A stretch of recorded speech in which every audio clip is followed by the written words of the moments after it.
बिस्मिल्लाहिर्रहमानिर्रहीम। लाखों करोड़ों दुरूदो सलाम मोहम्मद मुस्तफ़ा सल्लल्लाहु अलैहि वसल्लम और आले मोहम्मद पर। मैं हूं उमर दराज गोंदल। खबरें देने से पहले आपसे गुजारिश करूंगा कि एक व्हाट्सएप चैनल भी खाकसार ने बनाया हुआ है, मैं कमेंट्स के अंदर टॉप पे रख देता हूं, पिन कर देता हूं। क्लिक करेंगे तो आप मेरे व्हाट्सएप चैनल के साथ लिंक हो जाएंगे, तो काइंडली उसको फॉलो कर लीजिए। अब सोहेल वड़ाई साहब ने एक आर्टिकल लिखा और उस आर्टिकल में एक जुमले के ऊपर बहुत शोर मचा उनका जी, सियासी मसालिहत के लिए सच्चे दिल से माफी मांगना होगी। जिसके बाद उन्होंने खुद ही वजाहत की और कहा कि इमरान खान से मुतल्लिक माफी की कोई बात नहीं हुई। लेकिन आज एक और इंटरव्यू का शोर है और अब माफी की बात भी नहीं है। अब फरमाइश सिर्फ एक जुमले की है कि एक जुमला बोल दें तो सारा मसला हल हो जाएगा। क्या वो जुमला माफी से मुतल्लिक है? नहीं। हुआ इस तरह से है कि बताया गया है कि नवंबर में जब पाकिस्तान तहरीक इंसाफ एहतजाज कर रही थी तो उस वक्त इमरान खान को इंगेज किया गया या किसी सतह के ऊपर जो मुज़ाकरात हैं वो हुए और उस वक्त इमरान खान से यह कहा गया कि आप रिग्रेट का लफ्ज इस्तेमाल करते हुए अफसोस का सिर्फ इजहार कर दें।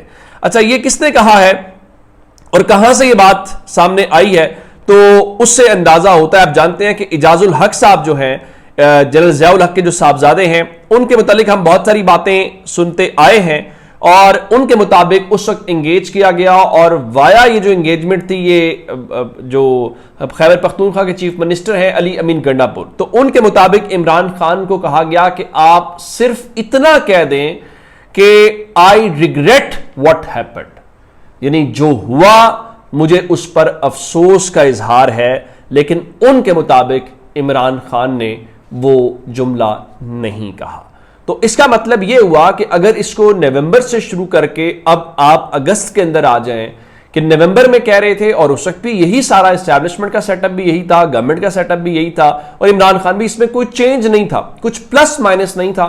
तो अगर आप नवंबर में अफसोस की बात कर रहे थे कि आप सिर्फ इतना कह दें और सितंबर में आप कह रहे हैं या अगस्त में आप कह रहे हैं कि हम माफी मांग लें, तो इसका मतलब यह हुआ कि यह ख्वाहिश तो किसी जगह के ऊपर है कि इमरान खान इसके ऊपर माफी मांगे या अफसोस का इजहार करें तो शायद मसले का हल हो जाए। अब इमरान खान वो कहते नहीं है तो वो एक अलग बात है।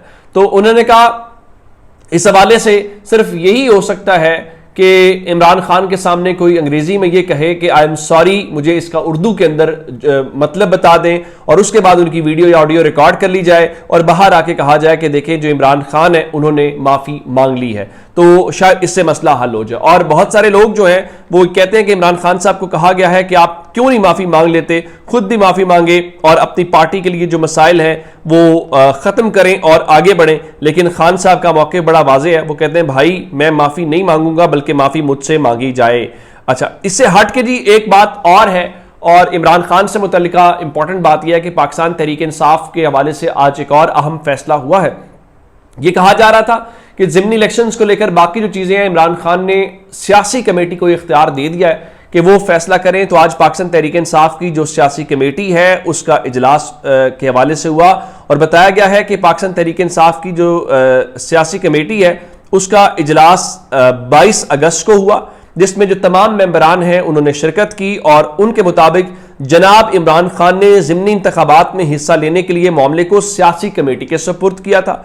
सियासी कमेटी ने अरकान ने तफसीली मुशावरत के बाद फैसला किया है कि पंजाब असम्बली के सूबाई हल्के PP 87 से मोहतरमा मुनज़्ज़ा फातिमा यानी मलिक अहमद खान भच्चर साहब वाला जो हल्का है तो उनके फैमिली से यहाँ पे और अहमद मोहम्मद चट्टा के कौमी असम्बली के हल्का NH 66 से मोहतरमा एन मोहम्मद पाकिस्तान तहरीक इंसाफ की उम्मीदवार होंगी, यानी चट्टा फैमिली की भी खातून ही उनके घर की जो है वो उम्मीदवार होंगी। तो इसका मतलब ये हुआ कि जो 9 मई के अंदर लोग नाअहल हुए हैं टिकट उनकी फैमिलीज को ही दिए गए हैं। आगे लिखा गया जी, जबकि बाकी निशिस्तों पर होने वाले ज़िमनी इंतखाबात के उम्मीदवारों के बारे में पार्टी जल्द फैसला करेगी। तो अब इस हवाले से उन्होंने ये भी कहा कि जो ज़िमनी हल्कों के ज़मीनी हक़ाइक़ खैबर पख्तूनख्वा में मुख्तलिफ है, पंजाब में कुछ और है, तो ये फैसला बहुत जल्द इमरान खान की खिदमत में पेश किया जाएगा। तो अब उसके बाद जो है उन्होंने अलीमा खान के जो बेटों की गिरफ्तारी है उस हवाले से मजम्मत की गई है और फिर उन्होंने ये बताया जी अली बुखारी जो है उन्होंने इमरान खान से मुलाकात की और उनका जी जो नया हिज़्ब इख्तिलाफ मुकर्रर करने का फैसला है उसको मौखर किया जाए जब तक उमर अयूब और शिबली फराज अपने तमाम कानूनी जो ऑप्शंस हैं वो इस्तेमाल न कर लें। आप जानते हैं कि इमरान खान ने महमूद खान अचकज़ई का और उसके बाद आज़म सवाती का नाम दिया, तो उनके मुताबिक जी اگر ایسا نہ ہوا تو پھر یہ نام جو ہے وہ دیے جائیں گے اور ان کے ناموں کے حوالے سے ہوگا. تو یہ پاکستان تحریک انصاف کا ایک سیاسی معاملہ ہے. اچھا دوسرے نمبر کے اوپر جی امپورٹنٹ بات یہ ہے کہ سہیل وڑائچ صاحب جن کے وہ معافی والی بات چونکہ شروع میں ہوئی تو ان کی پاکستان واپسی ہو گئی ہے. تو اچھی بات یہ ہے کہ وہ پاکستان واپس آئے. آج صبح ان کا کالم ہٹا دیا گیا تھا جنگ اخبار کے اس ویب سائٹ سے, لیکن اب وہ اخبار بھی ان کا واپس آ گیا ہے اور وہ ملک میں واپس بھی آ گئے ہیں. اور آج انہوں نے پبلک نیوز کو امکان ہے کہ آج ریکارڈ ہوا ہوگا یا کل ریکارڈ ہوا ہوگا, اور اس کے اندر انہوں نے بات چیت کی ہے اور انہوں نے اپنے خیالات کا اظہار کیا ہے. اور وہاں پر یہ کہا جی پی ٹی آئی کو کوئی سپیس نہیں دی جا رہی, جب تک مذاکرات نہیں ہوتے تو تبدیلی کا امکان نہیں ہے. اچھا کہاں تک وہ مذاکرات ہوں گے؟ تو ان کا جی جو اسٹیبلشمنٹ ہے یعنی مقتدرہ یہ واضح کر چکی ہے کہ ہم ان سے مذاکرات نہیں کرنا چاہتے, یعنی تحریک انصاف سے. اور یہ جو سیاستدان ہیں یہ آپس میں مذاکرات کریں گے تو پہلے یہ آپس میں مذاکرات کریں, پھر بات مقتدرہ تک جائے گی کہ انہیں کیا ملے گا. اور سہیل وڑائچ صاحب نے جو بات اپنے آرٹیکل میں لکھی تھی آج اس بات کو انہوں نے دہرایا. اس وقت بھی انہوں نے ذوالفقار علی بھٹو اور ان کے حوالے سے بات چیت کی تھی, اور آج بھی انہوں نے کہا کہ جان ہے تو جہان ہے, صرف تاریخ میں زندہ رہنا ضروری نہیں ہے بلکہ فزیکلی بھی زندہ رہنا ضروری ہے. اور ان کے مطابق بھٹو کی پھانسی کا پاکستان کو بہت نقصان ہوا.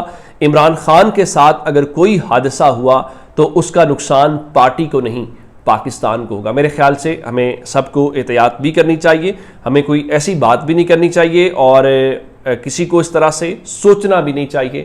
پاکستان جو ہے وہ اس کا متحمل نہیں ہو سکتا. آپ دیکھیں ہم ماضی میں آج کیسے پھنسے ہوئے ہیں, ذوالفقار علی بھٹو سے لے کر بہت ساری ہم جو غلطیاں کی ہیں ان غلطیوں کا خمیازہ آج بھی بھگت رہے ہیں. میں آپ کو ایک مثال دیتا ہوں کہ پاکستان کے جو وزیر خارجہ ہیں اور deputy prime minister Ishaq Dar ابھی بنگلہ دیش گئے ہوئے تھے, جہاں پہ انہوں نے خالدہ ضیاء سے ملاقات کی ہے, وہاں پر انہوں نے جماعت اسلامی کے امیر کے ساتھ ملاقات کی ہے.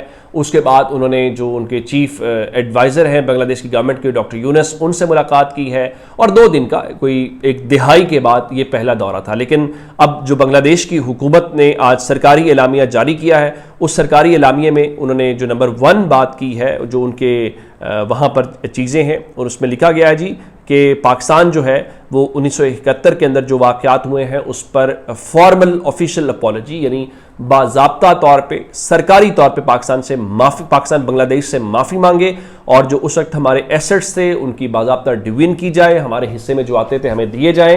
اور اس کے علاوہ جو 1970 کے سیلاب کے وقت بیرونی امداد آئی تھی وہ بھی ہمیں واپس کی جائے, اور بھی اس میں ساری باتیں ہیں. تو ان کا جی ہم یہ سمجھتے ہیں کہ یہ چیزیں ہوں تو پاکستان اور بنگلہ دیش کے جو تعلقات ہیں وہ مضبوط بھی ہو سکتے ہیں, اس طرح سے ان کی نارملائزیشن بھی ہو سکتی ہے.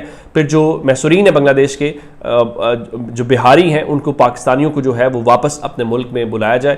تو اب دیکھیں نا اس چیز میں پھنسے ہوئے ہیں. اب سوال یہ ہے کہ یہ 71 کا واقعہ ہے, اس میں پاکستان کے سیاستدانوں کا کیا لینا دینا ہے, لیکن ہم وہاں پھنسے ہوئے ہیں. اب اس پہ ایک بحث ضرور ہے کہ کیا پاکستان کو معافی مانگ لینی چاہیے. میں آپ کو سن 2002 کا یاد دلاتا ہوں, جنرل مشرف گئے تھے اس وقت, اور تب خالدہ ضیاء پرائم منسٹر تھیں. تو اس وقت سن 2002 کے اندر جنرل مشرف نے 1971 کے واقعات کے اوپر ریگریٹ کا اظہار کیا تھا, افسوس کا اظہار کیا تھا. تو اب سوال یہ ہے کہ کیا ہمیں ماضی کی ان غلطیوں کے اوپر جو ہم سے ہوئی, ظاہر ادھر سے بھی ہوئی, کیا ہمیں معافی مانگ لینی چاہیے؟ دیکھیں اس کی بہت ساری مثالیں ہیں. برطانیہ اس نے دنیا میں قبضے کیے, جو کچھ بھی کیا, تو ہم نے تو قبضہ بھی نہیں کیا تھا نا, تو انہوں نے بہت سارے ملکوں سے معافی مانگی اور بھی بہت سارے ممالک نے مانگی. تو اب اگر ایک معافی یا ریگریٹ یا اس کا جو بھی بہتر ورڈ استعمال کر کے ماضی کی تلخیوں کو بھلا کر آگے بڑھنا چاہیے. میرا خیال ہے اس میں کسی قسم کی کوئی قباحت نہیں ہے. اپنا بہت سارا خیال رکھیے گا. خدا حافظ.